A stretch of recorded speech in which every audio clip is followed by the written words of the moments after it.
Alright everybody, welcome back to another episode of our SmackDown vs. Raw 2007 Modernized General Manager Mode. How are y'all doing? My name is Dominic, of course. And last episode, if you didn't see the last episode, well then I think it's safe to say that the tables have been turned. We won the week on a week that had a SmackDown pay-per-view. Because typically, you know, if your show has a pay-per-view, you are destined to earn yourself a nice few fans. But no, we did it. We got a victory, and perhaps it's because we found ourselves a bit of a loophole or something. I don't know, because as you can tell, every match there's a manager accompanying a professional wrestler that goes on and most likely wins. I kind of like that strategy. It feels a bit cheaty, I will admit, but I mean, everything seems to be going well. No one's complaining. Either way, though, we are live from the Isle of Samoa, which means, of course, the main event has to feature the WWE Champion, the big dog himself, Roman Reigns. And you know what? Let's have the WWE title on the line. Why not? This could be fun. A Samoan hardcore brawl as Daniel Bryan takes on Roman Reigns. Will Roman's family come in and attack Daniel Bryan, as we've seen before with the Usos and Rikishi and his wife and kids and the whole damn table that he is the head of? Will he be able to do it, or will the ultimate underdog, Daniel Bryan, earn himself a WWE title? If he did, our show may fall fast, I will admit, but I don't know, man. I love me some Daniel Bryan, and in fact, I love him so much, I'm going to give him an interview space, because I want to build him up, man. I want to build him up as much as I can.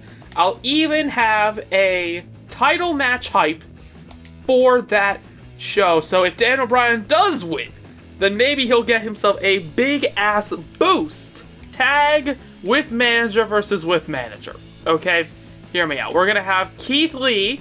Even though I love me some Keith Lee and he's a big-time babyface, he is being forced to compete alongside Shelton Benjamin, who in my head is fairly conflicted, because of course he's following the Messiah himself, Seth Rollins. I don't know, maybe Shelton Benjamin, he still sort of wants to lean towards the light side, he still wants to be on his own, but he sees that Seth Rollins, he's the guy. Also, I would have this be a regular tag team match, but clearly that doesn't work because Seth Rollins is injured. However, that, you know, makes this match even better, because Big E and Xavier Woods can compete in some tag team action. You know, they gotta be thinking, wait, Keith Lee, we were all as a team earlier on in the series, what the hell? However, Shelton Benjamin, since he's in a feud, the Fiend can show up and do some stuff. So there is a lot of shit happening, and I think this is genius booking the more I talk. You know, we're continuing feuds, we're keeping somebody from being injured. Xavier Woods, Big E, and Keith Lee, they got history as well, so boom, there, tag team, let's go. Meanwhile, right here, we'll have Rob Van Dam taking on Cesaro. Did he compete last time, or was Cesaro... Yeah, Cesaro faced off against RVD there. So you know what, I'm going to do this. I'm going to have Rob Van Dam take on Pete Dunne as Cesaro stands back and watches on. I think that works. As Edge, he's taking on Cesaro with Pete Dunne, because of course last time it was Cesaro taking on Van Dam and Edge taking on Pete Dunne, so now the roles are slightly reversed. It's a you know, it kind of continues on with what's been going on over the past few weeks. Okay, I found something out which I wasn't expecting, because I was originally going to have a 6-woman tag match, but I guess you can't do that. So I was going to have a tag versus tag with manager, but it seems as though the manager can be a woman, but you can't have women as the rest. What? What? I'm very confused right now. I'm going to be perfectly honest. I'm very confused. Either way, we'll just have a regular tornado tag match then, as Becky Lynch and Melina can take on the Rivalries, because that was going to be a 6-woman tag match, and then it was going to be a tag with manager. Okay, sure, because I'm going to have a no match 1. I don't really know why. I just kind of want to experiment. Okay, we're sort of experimenting for a hot second. But either way, though, I think this is pretty good. Okay, no match one. Cesaro and Pete Dunne, obviously, they're a duo. They team up to take on Edge in this singles no manager with manager, and Edge loses to Cesaro. Mickie James and Sasha Banks proved to be a pretty interesting tag team as they defeat Melina and Becky Lynch. Pete Dunne with Cesaro beats Rob Van Dam, just like, earlier on with Cesaro.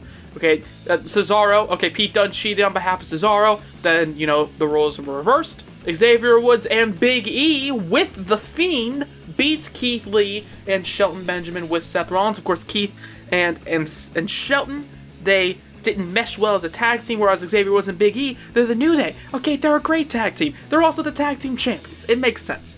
And finally, Daniel Bryan. Ladies and gentlemen, in Roman's hometown of the Isle of Samoa, home place, I don't know what you would call it, Daniel Bryan beats Roman Reigns, and now our least popular dude on the show is our WWE champion. Why does this feel like Jinder Mahal syndrome? I don't know, but Daniel Bryan wins. Did that lose us a bunch of oh, no, it didn't. Okay, we gained 10,000, not a whole lot, but still. Daniel Bryan's the new WWE champion. Oh, and it's the old undisputed title as well. I love it. That championship design right there is my favorite title design in history. I know people point to the Winged Eagle. I know people point to the Attitude Era, and the Ruthless Aggression Era, and hell, some people may point to the Spinner Belt, and to that, I say you're wrong, but that title is my favorite title. Daniel Bryan now wields that title, and I want to know what has happened to his popularity. Because remember, we hyped this dude up to the moon. We gave him the main event. We gave him the interview space. We did all this. And Daniel Bryan went from number 5 to number 30. Oh my god. Becky Lynch is now the least popular competitor on the show. And Daniel Bryan has skyrocketed up with Roman Reigns. Where's Roman? Roman, he's still up there. He's still pretty good. My god, that's what I'm talking about. I was complaining last time, the people saying that we don't build stars. We just built one. Daniel Bryan has just been strapped to a rocket. And now, he's got to be thinking about SummerSlam in a few weeks. Roman Reigns, he's got to be pissed. He has to be pissed. And I love it. Oh, but there you see, that's sort of what I was worried about, was the thumbs down. That old Venom symbiote syndrome that we have to deal with. But right now, everything's good. Everything's good thus far. I can't really complain too much about these. Rollins, he was injured. He's still a little bit injured, I think, so it's fine. And we're only working until, the pay-per-view. And we're not even going to have a full pay-per-view card because it's SummerSlam. So I think it's fine. I don't know. Either way, though, let's get into the actual booking of this show. Another rivalry in place of Big E and Seth Rollins. And let's do another one with Roman and Bryan, because I don't want their feud to get all wishy-washy as well. So I think that's fine. In the main event, Daniel Bryan, the new WWE champion, will go up against the man who he lost to in Keith Lee a few episodes of Raw ago, right before he turned babyface. Big time main event. I think that would be a pretty cool main event. That's some miniature long-term booking right there. Okay, Daniel Bryan, he lost to Keith Lee in a very respectful showing, shaking hands, turns babyface, and then as soon as he wins the WWE title, he wants to fight Keith Lee in a non-title match. I think I'm really liking the booking that we're doing. I'm really liking it. Meanwhile, Roman Reigns, he is furious. He demands a match against Daniel Bryan for the WWE title, but of course, as the general manager, I have to deny him, saying, no, we're going to have that at the SummerSlam pay-per-view. So instead, I will give you a match against Rob Van Dam. However, RVD, he's in a feud, of course, with Cesaro.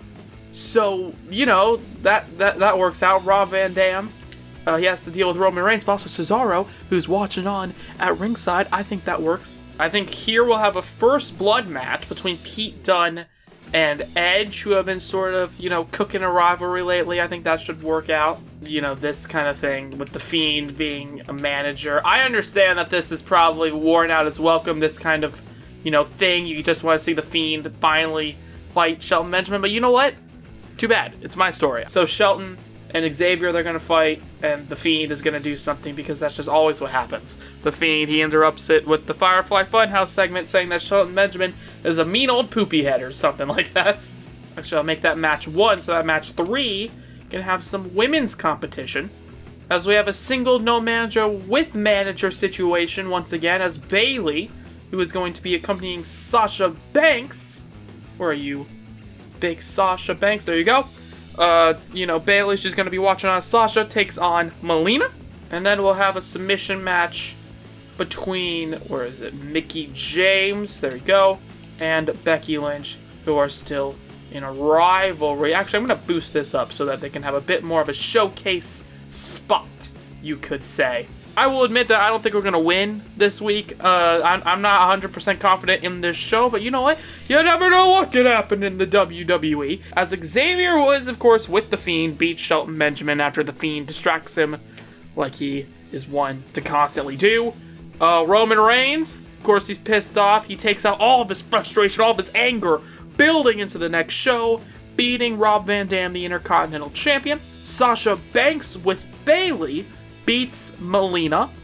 Edge, in a First Blood match, beats Pete Dunne, which is interesting, to say the least. Pete Dunne is much more of the brawler, the British fighter. Okay, whatever. Becky Lynch beats Mickie James, of course, in a submission match with the Disarm Her. And then, main event, Daniel Bryan gets the victory, beating Keith Lee. He's the WWE Champion now, ladies and gentlemen. He's got to showcase, he's got to rep that as... First off, fan change SmackDown plus 10,000. Okay, I'm not really that bothered. I'm more bothered about the minor injury, which sucks. Okay, as soon as we get a full recovery with Seth Rollins, which is good because we're leading into SummerSlam, we've got Pete Dunne, who has a hamstring. Oh, cool. That doesn't make me happy. Also, what? Why does that keep happening? Wasn't this Mickie versus... Fine, Mickie versus Becky does not happen. Melina and Sasha, they're still feuding. I don't know why this game doesn't want the Mickie versus Becky Lynch thing, but I guess it makes sense. Okay, it was a submission match. Becky Lynch won. That works, I guess. I'm not too bothered by that. But yeah, as the show continues to move forward, perhaps in an upward trajectory. Okay, we got SummerSlam on the next episode, ladies and gentlemen. We're only halfway through this groundbreaking series, and I can't wait to see what transpires on that SummerSlam event. However, that's going to be the end of this episode here of our SmackDown vs. Raw 2007 Modernized General Manager Mode. If you guys like to, please let me know by hitting the like button down below. Comment anything you want to comment. Subscribe if you haven't already, but if you have, why not hit the bell to be notified of everything we do here on Grapple Nation. Of course, my name is Dominic, and have a good day from Grapple Nation. Bye-bye.